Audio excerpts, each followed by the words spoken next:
بسم الله الرحمن الرحيم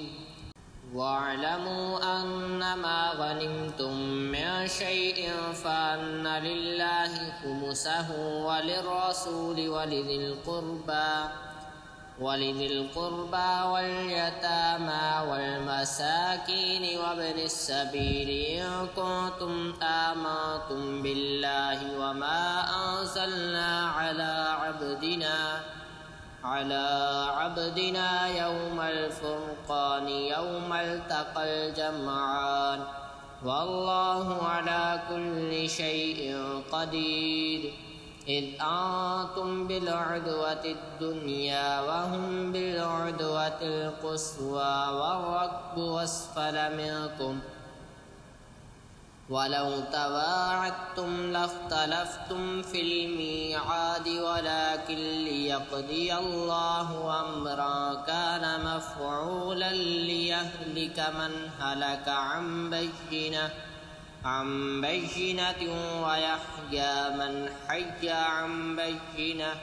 وإن الله لسميع عليم إذ يريكهم الله في منامك قليلا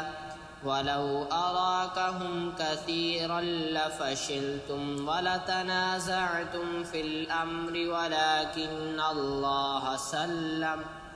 إنه عليم بذات الصدور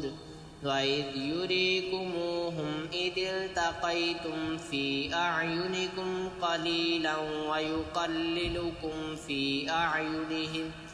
في أعينهم ليقضي الله أمرا كان مفعولا وإلى الله ترجع الأمور يا أيها الذين آمنوا إذا لقيتم فئة فاثبتوا واذكروا الله كثيرا لعلكم تفلحون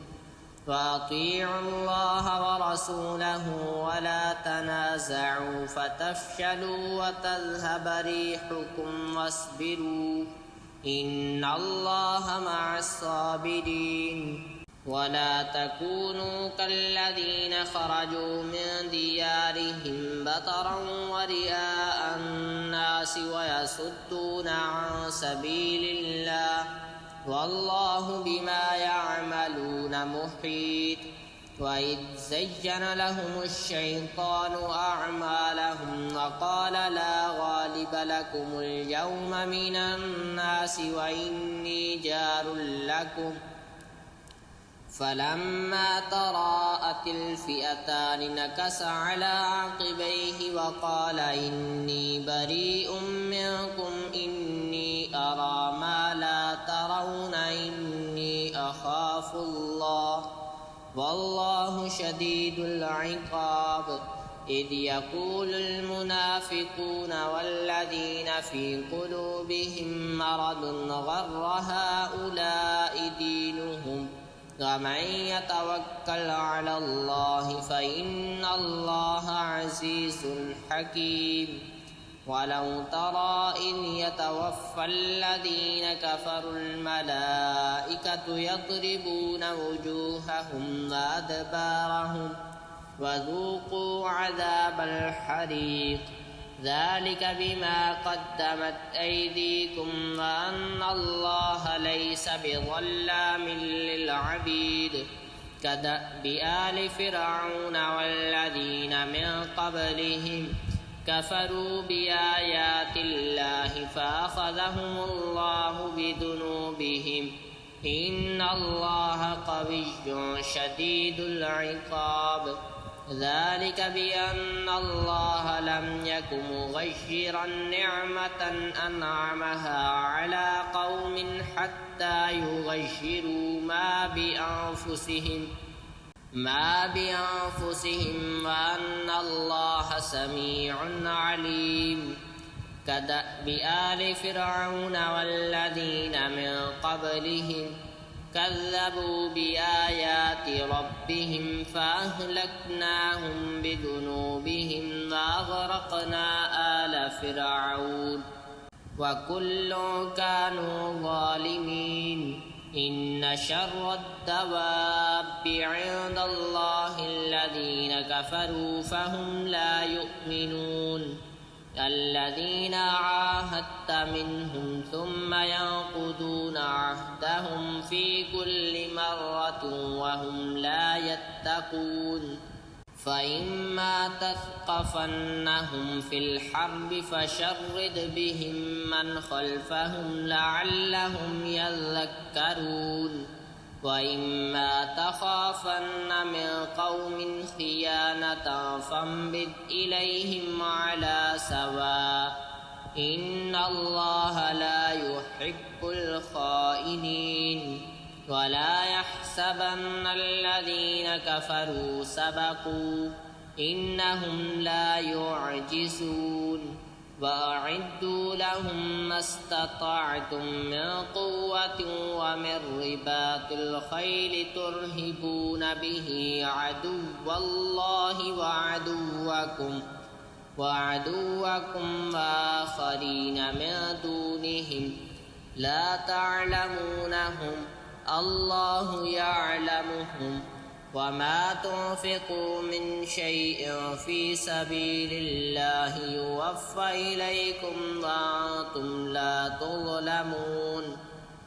وإن جنحوا للسلم فاجنح لها وتوكل على الله إنه هو السميع العليم وإن يريدوا أن يخدعوك فإن حسبك الله هو الذي أيدك بنصره وبالمؤمنين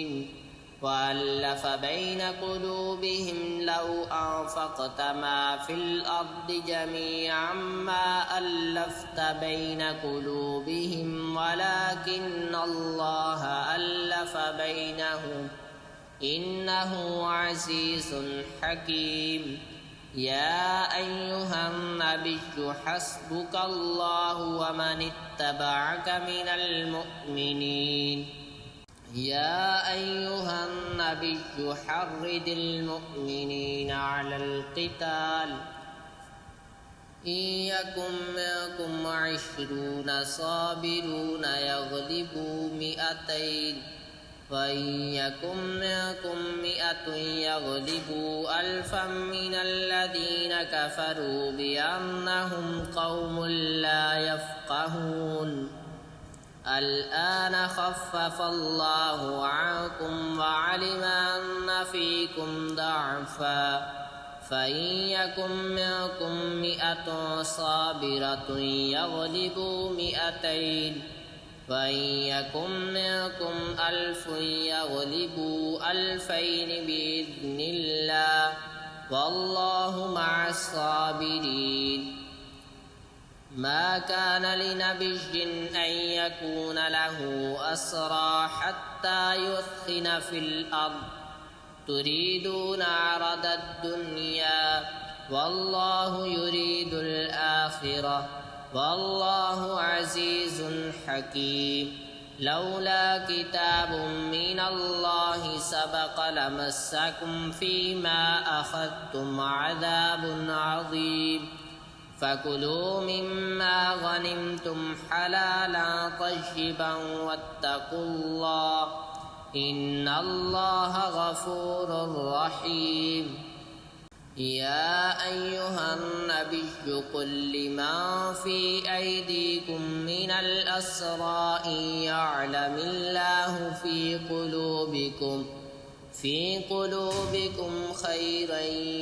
يؤتكم خيرا مما أخذ منكم ويغفر لكم والله غفور رحيم وإن يريدوا خيانتك فقد خانوا الله من قبل فأمكن منهم والله عليم حكيم إن الذين آمنوا وهاجروا وجاهدوا بأموالهم وأنفسهم في سبيل الله والذين آووا ونصروا أولئك بعضهم أولياء بعض والذين آمنوا ولم يهاجروا ما لكم من ولايتهم من شيء حتى يهاجروا وإن استنصروكم في الدين فعليكم النصر إلا على قوم بينكم وبينهم ميثاق والله بما تعملون بصير والذين كفروا بعضهم أولياء بعض إلا تفعلوه تكن فتنة في الأرض وفساد كبير والذين آمنوا وهاجروا وجاهدوا في سبيل الله والذين آووا ونصروا أولئك هم المؤمنون حقا لهم مغفرة ورزق كريم والذين آمنوا من بعد وهاجروا وجاهدوا معكم فأولئك منكم وأولو الأرحام بعضهم أولى ببعض في كتاب الله إن الله بكل شيء عليم